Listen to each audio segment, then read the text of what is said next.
نبی اکرم صلی اللہ علیہ وسلم کی شخصیت کے عظمت کے مختلف پہلو ہیں۔ ایک ہے آپ کا مقام و مرتبہ اور آپ کی عظمت بحیثیت نبی، ایک ہے آپ کی عظمت، آپ کا مقام رفیع و بلند بحیثیت انسان۔ پھر انسان کی حیثیت سے بھی ایک پہلو ہے روحانیات کا، آپ کا مقام اور مرتبہ روحانی اعتبار سے، اور دوسرا پہلو ہے عام انسانی معاملات کا، جن میں کہ انسان اپنی زندگی کے دوران لامحالہ جن میں سے گزرتا ہے اور مختلف حیثیتوں سے اس دنیا میں کام کرتا ہے۔ تو یہ جو مختلف پہلو ہیں عظمت محمدی کے صلی اللہ علیہ وسلم، ان میں سے بعض پہلوؤں کے بارے میں یہ بات ہمیں اچھی طرح سمجھ لینی چاہیے کہ اس کی عظمت، آپ کی عظمت کا بیان تو درکنار، اس کا ادراک اور شعور اور فہم بھی ہمارے لیے ناممکنات میں سے ہے۔ دیکھیے، سادہ سی مثال ہے کہ ایک معالج کا، ڈاکٹر کا، حکیم کا کیا مقام اور مرتبہ ہے اپنے فن میں، اس سے ظاہر ہے صرف کوئی معالج یا حکیم اور ڈاکٹر ہی جان سکتا۔ ایک انجینئر کا کیا مقام ہے اپنے فن میں، اس سے واقفیت صرف انجینئر کو حاصل ہو سکتی ہے۔ لہذا ایک نبی کی حیثیت سے محمد الرسول اللہ صلی اللہ علیہ وسلم کا کیا مقام اور مرتبہ ہے، یہ صرف کسی نبی ہی کے لیے ممکن ہے کہ اس کا اندازہ کر سکے، کسی غیر نبی کے لیے یہ محال عقلی ہے۔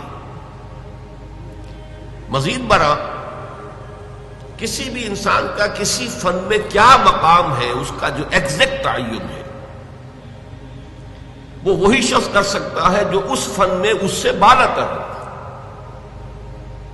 اس لیے کہ نیچے جو ہوگا وہ تو صرف دیکھے گا اوپر کی طرف، اس کے لیے یہ ممکن نہیں ہے کہ اپنے سے بلندتر مقام کے حامل شخص کا اصل مقام و مرتبہ معین کر سکے۔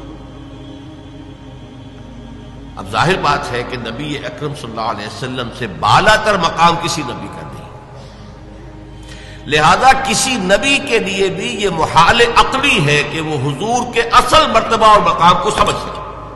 کجا یہ کہ عام انسان غیر نبی، اس کے لیے تو جیسا کہ میں نے عرض کیا یہ محالات عقلیہ میں سے۔ اسی طرح روحانی اعتبار سے حضور کا کیا مقام ہے، ظاہر بات ہے کہ ہم جیسے لوگوں کے لیے اس کا ادراک و شعور ممکن نہیں۔ چند باتیں میں آپ سے عرض کیے دیتا ہوں، بعض اعتبارات سے خود حضور نے اسے واضح کیا کہ یہ تمہارے لیے ناممکن ہے کہ سمجھ سکو۔ مثال کے طور پر حضور صوم وصال رکھتے تھے۔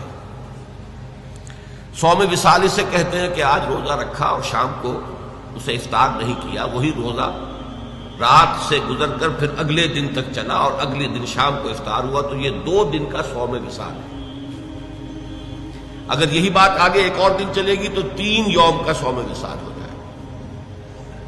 نبی اکرم صلی اللہ علیہ وسلم یہ صوم وصال رکھتے تھے، لیکن اپنے ساتھیوں کو، صحابہ کو، یعنی نوٹ کیجئے ہمارے لیے تو کیا سوال پیدا ہوتا ہے، صحابہ کو بھی روکتے تھے۔ جس پر کسی صحابی نے سوال کر لیا تو آپ نے فرمایا صلی اللہ علیہ وسلم، ایکم مثلی، تم میں سے کون ہے جو میرے مانند ہو؟ ابھی تو عند ربی، میں تو اپنے رب کے پاس رات گزارتا ہوں، هو یطعمنی و یسقینی، وہ مجھے کھلاتا اور پلاتا ہے۔ اب بتائیے ہم میں سے کس کے لیے ممکن ہے کہ تصور کر سکے کہ یہ شب بصری جو اللہ کے ہاں ہوتی تھی اس کی نوعیت کیا تھی، اس کی کیفیت کیا تھی، وہ کھلانا اور پلانا کس نوعیت کا تھا جو اللہ تعالیٰ محمد رسول اللہ صلی اللہ علیہ وسلم کے ساتھ معاملہ کرتا تھا۔ معلوم ہوا کہ یہ چیز بھی ہمارے دائرے سے خارج ہے۔ اچھا، میں تو اپنی بات کر رہا ہوں، میں سمجھتا ہوں کہ بڑے سے بڑے صوفی اور بڑے سے بڑے ولی اللہ کے لیے بھی ممکن نہیں ہے کہ حضور کے روحانی مقام کا پورا پورا ادراک کر سکے۔ ان دونوں پہلوؤں سے جب ہماری عقلیں اور ہمارا فہم و شعور اور ادراک عاجز ہے تو اس کا مفہوم یہ ہوا کہ اس کو بیان کرنے کی کوشش کرنا بہت بڑی خطا، بہت بڑی غلطی ہے۔ یہ بڑی خطا اس اعتبار سے نوٹ کیجیے، سادہ سی مثال سے بات سمجھ میں آ جائے گی۔ ایک لطیفہ ہے، کسی دیہاتی کی کوئی مشکل تھی جسے کسی ایک شہری بابو نے، شہری شخص نے حل کر دیا، اور وہ شخص جو تھا شہری، وہ ڈپٹی کمشنر تھا، لیکن اس دیہاتی نے اسے دعا دی، خدا تجھے پٹواری بنائے،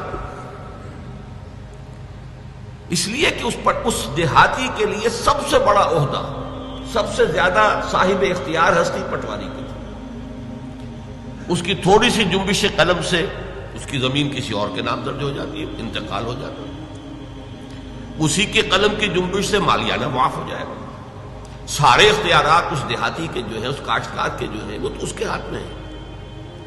اسے کیا معلوم کہ اس پٹواری سے لے کر اس ڈپٹی کمشنر تک کتنے عہدے ہیں درمیان میں، اور وہ شخص کتنے مقام بلند پر فائز ہے جسے وہ دعا دے رہا ہے پٹواری ہونے کی۔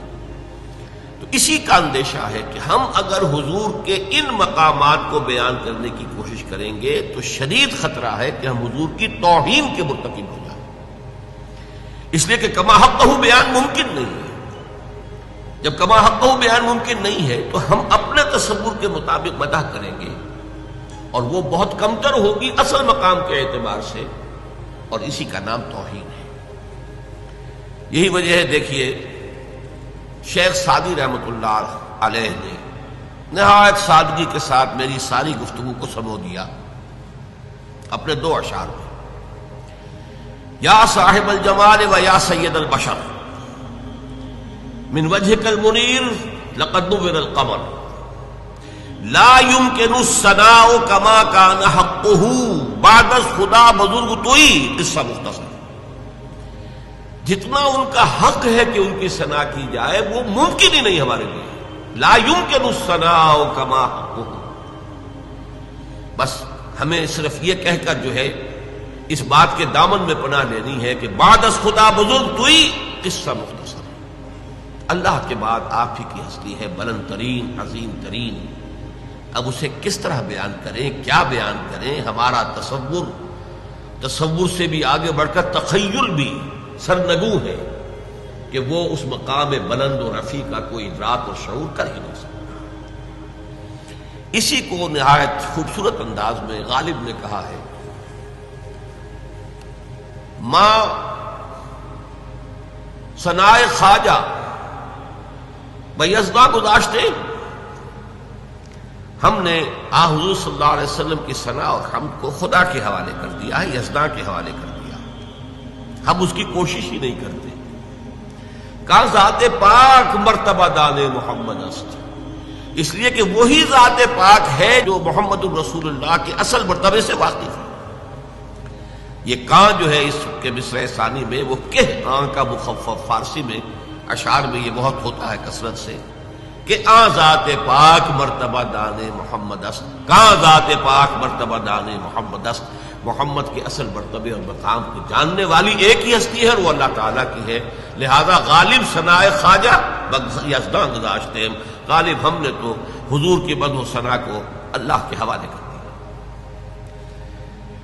میں نے دو اعتبارات سے حضور کی عظمت، حضور کے مقام و مرتبہ کو اپنے بیان کے دائرے سے بلند و بالا، برتر، اعلیٰ، عرفہ، اور اس اعتبار سے خارج قرار دیا ہے۔